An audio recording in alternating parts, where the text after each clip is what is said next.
న్యాయస్థానం ఉంది, ధర్మం గెలుస్తుంది. తప్పకుండా న్యాయస్థానంలో ఎప్పటికైనా ధర్మమే గెలుస్తుంది. ఎన్ని తప్పుడు కేసులు పెట్టినా భయపడేది లేదు. ఇట్లాంటి తప్పుడు కేసులు ఎన్ని పెట్టినా బెదిరేది లేదు. ఎన్నిసార్లు అయినా ప్రజల కోసం, రైతుల కోసం జైలుకోవడానికి సిద్ధంగా ఉన్నాం. నీవు ఎన్ని తప్పుడు పెట్టినా ఎవరు కూడా భయపడం. ఇది ఒక కుట్ర, మీరందరూ చూసినారు.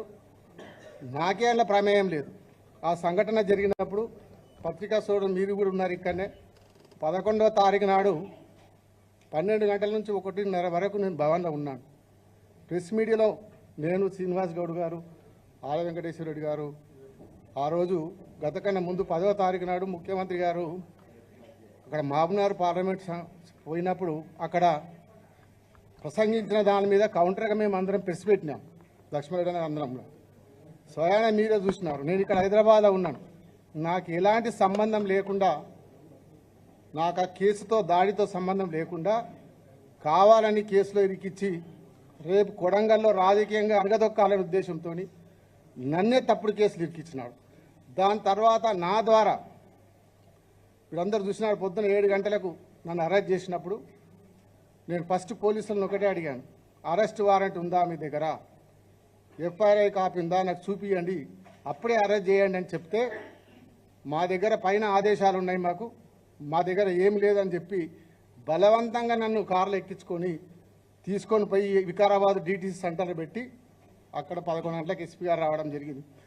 నేను ఎస్పీ గారిని కూడా ప్రశ్నించిన, సార్ నన్ను ఎందుకు అరెస్ట్ చేసిర్రు, మీ దగ్గర అరెస్ట్ వారెంట్ ఉందా, ఎఫ్ఐఆర్ ఉందా అంటే మాకు కూడా పైకి ఆదేశాలు ఉన్నాయి అందుకే చేసినాం అని చెప్పి సాయంత్రం వరకు 3 గంటల వరకు పరిగిలో కూర్చోబెట్టి 4 గంటల ప్రాంతంలో కొడంగల్ హాస్పిటల్ తీసుకుపోయి హెల్త్ చెకప్ చేసినారు. ఆ హెల్త్ చెకప్ టైంలో అన్ని పేపర్ల మీద నా దగ్గర సైన్ పెట్టించుకొని నాకు చదవడానికి కూడా అవకాశం ఇవ్వకుండా, మా అడ్వకేట్ చదువుకోవడానికి వీలు లేకుండా డైరెక్ట్గా జడ్జి గారి ముందర ప్రొడ్యూస్ చేసినారు.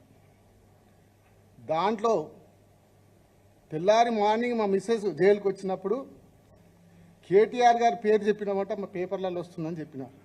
అప్పటి వరకు నాకు తెలియదు. కేటీఆర్ గారి పేరు రాసి రిమాండ్ రిపోర్ట్లో పెట్టి జడ్జికి సబ్మిట్ చేసినంటే ఎంత కుట్ర జరుగుతుందో ప్రభుత్వం పోలీసులు కలిసి.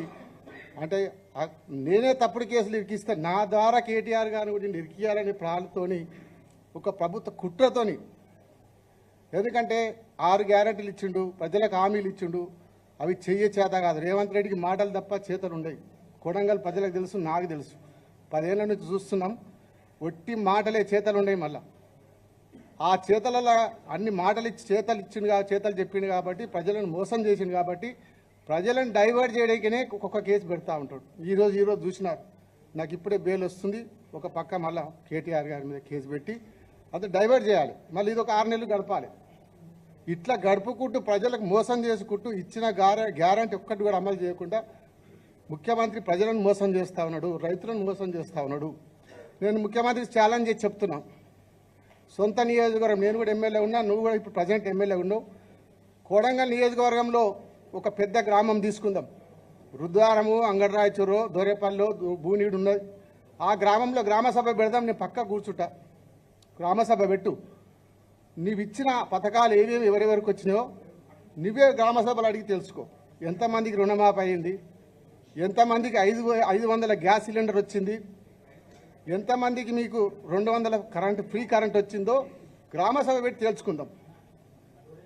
అప్పుడు నువ్వు 100% కాదు, 50% గిట్ట నీ హామీలు అమలైతే బ్రహ్మాండంగా విజయోత్సవాలు చేసుకో. మేము కూడా మీ విజయోత్సవాల్లో పాల్గొంటాం. 50% అమలైతే. ఛాలెంజ్ చేస్తున్నారు రేవంత్ రెడ్డి, దీన్ని ఛాలెంజ్ సవాల్ తీసుకో. కొడంగల్ గ్రామసభ పెట్టి ఎప్పుడు పెడతావో చెప్పు, నేను వస్తా. ఏ గ్రామంలో పెడతావు, మీ సొంత కాన్స్టిట్యూన్సీలో పెడదాం. అక్రమంగా రేవంత్ రెడ్డి సోదరుడు తిరుపతి రెడ్డి కాంగ్రెస్ గుండాలతోని అధికారులపై దాడి చేపించిండు. దాడి చేపించి రైతులు భూములు ఇస్తలేదని చెప్పి కక్షగట్టి దాడి చేపించి అదే రోజు రాత్రి 1 గంట కరెంటు బంద్ చేసి, నెట్ బంద్ చేసి, గ్రామంలో పోలీసులు, రిజర్వ్ పోలీసు పంపి ఇప్పించినారు అక్కడికి వెళ్ళి. అంటే కుట్ర చేసి రైతులను భయభ్రాంతులు చేసి దౌర్జన్యం చేసి కేసులు ఇరికిచ్చి భూములు గుంజుకుందామని ప్రయత్నం చేశారు తప్ప మేం చేయలే కుట్ర. రేవంత్ రెడ్డి సోదరుడు తిరుపతి రెడ్డి కుట్ర చేసినాడు. ఇలాంటి తప్పుడు కేసులకు ఎవరు భయపడం. ఎన్ని కేసులు పెట్టినా జైలు అధికారులకు చెప్పిన సార్ ఈ రేవంత్ రెడ్డి ముఖ్యమంత్రి ఉన్న రోజులు ఇంక ఎన్నిసార్లు వచ్చేది మాకు తెలియదు, మేము మళ్ళీ ఎప్పుడు వచ్చేది చెప్పాము అని రైతు జైలు అధికారులకు కూడా చెప్పొచ్చు వచ్చేటప్పుడు. కాబట్టి ఎన్ని కేసులు పెట్టినా భయపడం. కొడంగల్ నుంచే రేవంత్ రెడ్డి పతనం స్టార్ట్ చేస్తా.